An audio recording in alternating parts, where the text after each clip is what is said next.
30 minutes. 30 minutes, right? So, yung iba nag-exceed doon. Actually, sa totoo lang. Yung iba nag-exceed sa 30 minutes. Kanina, nagsabi ako dito, may isang mapa na pakita sa isang labeler, which is dense daw sa kanya. Pero, I said, matatapos yun in 5 minutes. Kaya yung tapusin in 5 minutes. So, yung mapa na to, uulitin ko sa inyo. You only have to define which is the big buildings and residential houses para hindi kayo mahirapan. Okay? So, elapsed time would be 33 minutes. Kung magsisimula tayo sa 33 minutes, again, residential houses. What are the rules for the residential houses?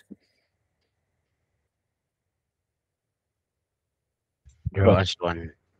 Draw as one kung pag walang gap. Kapag may gap, you can leave it as a gap. Or you can, pwede nating hayaan na meron siyang gap. Am I correct? This one, this is all townhouses. Pag walang gaps, again, we do not have to keep those labels na may mga Merge. linya. We just have to merge. This one is also a townhouse. Pero hindi na natin to kailangan i-cut since masisira yung itsura kapag kinat natin. Just have to draw them properly. And eto, that is wrong.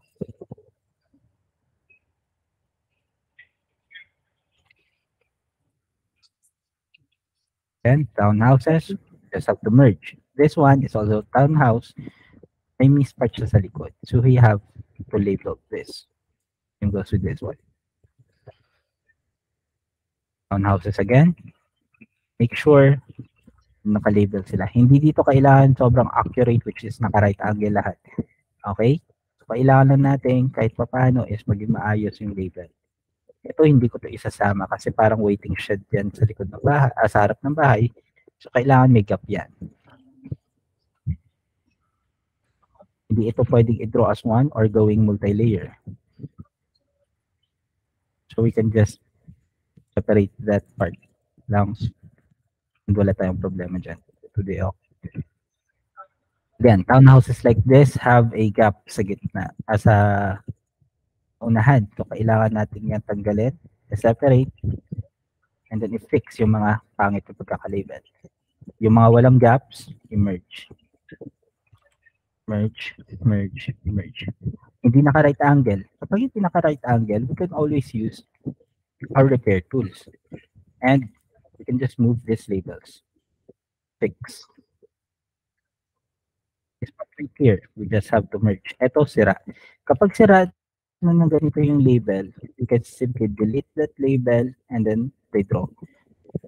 Tandaan nyo to guys. Kapag maraming corners yung bahay, it is easier to use F tool rather than S tool or any other tool, which is kagaya ng H tool. Mas madaling gumamit ng F tool kapag maraming corners yung bahay. This one is a big building na cut. Gagawin ko na lang is to group. Ito, pangit yung corner. We can always use repair tool for that. Residential houses. Usually, ulitin ko kanina sabi ko, usually residential houses para sa map na to or para sa project na to is hindi naka-merge. So yung kailangan lang natin gawin is to find out yung mga hindi naka-merge. And yung may sabi kanina na rough around the edges, pwede natin i-extend tapos bawasan lang yan. Merge as well. Yung mga hindi naka-merge, delete grounds. This is a tower, not a building. So just delete. Hindi naka-right angle, malaki na yung corner na yon. So extend, tapos gamitan ng letter X. Naka-right angle again. Extend, gamitan ng letter X. This one, hindi naka-right angle. Sapsapan. Or you can always delete and then redraw. So then, meron pang curve. So, ayusin yung curve. Tanggalin yung curve, gawin niya right angle. This one, pwede rin tayo gumamit ng cut and then extend. Cut, extend. Townhouse pero may guhit sa gitna, which is clear divisions. Just cut. Don't group. This one,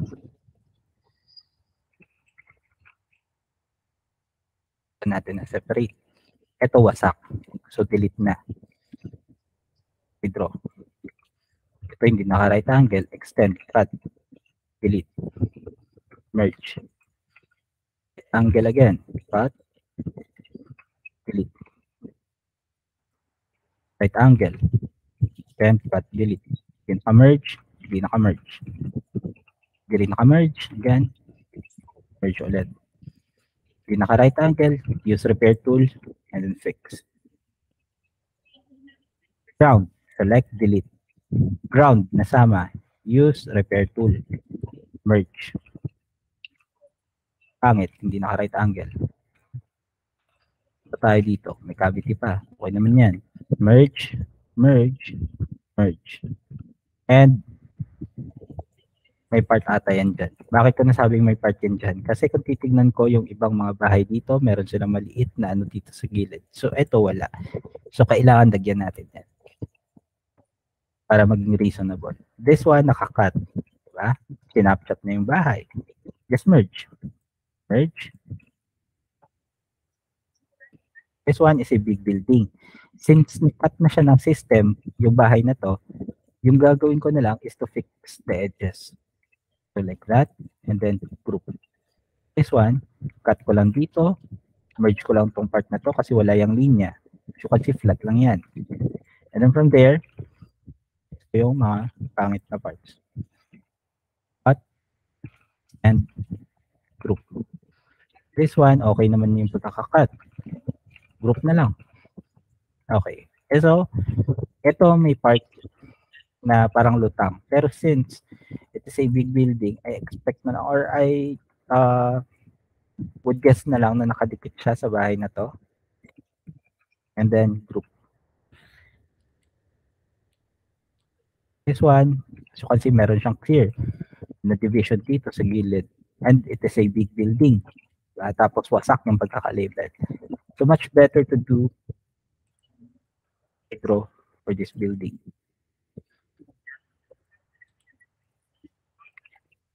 Delete and then redraw and then cut this part out. And then group.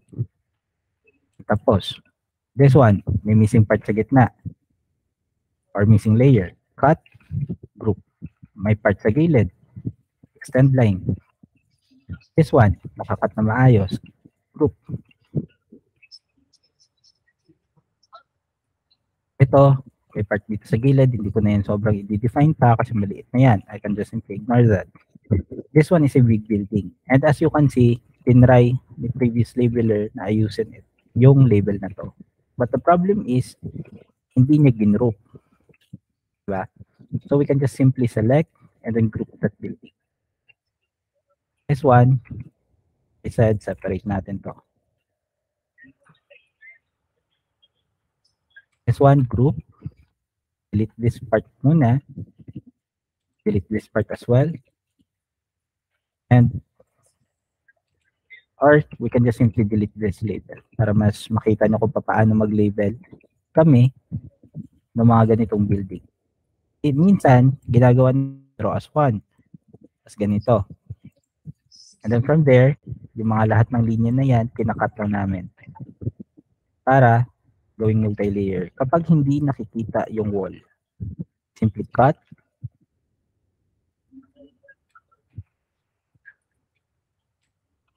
And then group. And as you can see, connected siya sa bahay na to. So kapag, for example, may mga missing parts like that, all we need to do is to use letter H tool for snap. Draw that missing part. This layer. Another snap using H tool. And another snap for this part right here. Then select and then group. This one, lagyan na natin dito ng mga parang ngipin-ngipin. Then that would be fine. This one, wasak na yung label. So do not try to salvage yung mga wasak na label. Okay, it's easier to redraw kapag wasak. Ayun, sabi ko nga nung nakaraan, nung nag-trade kami dito, bakit pa natin kailangan i-save yung isang relasyon na sira na, di ba? Hanap ng bago. Hanap ng bago, mag-start sa simula. May Mas hugot. Yes. mag-out kayo kung ayaw nyo makinig sa hugot. Joke lang po. And then, again, uulitin ko.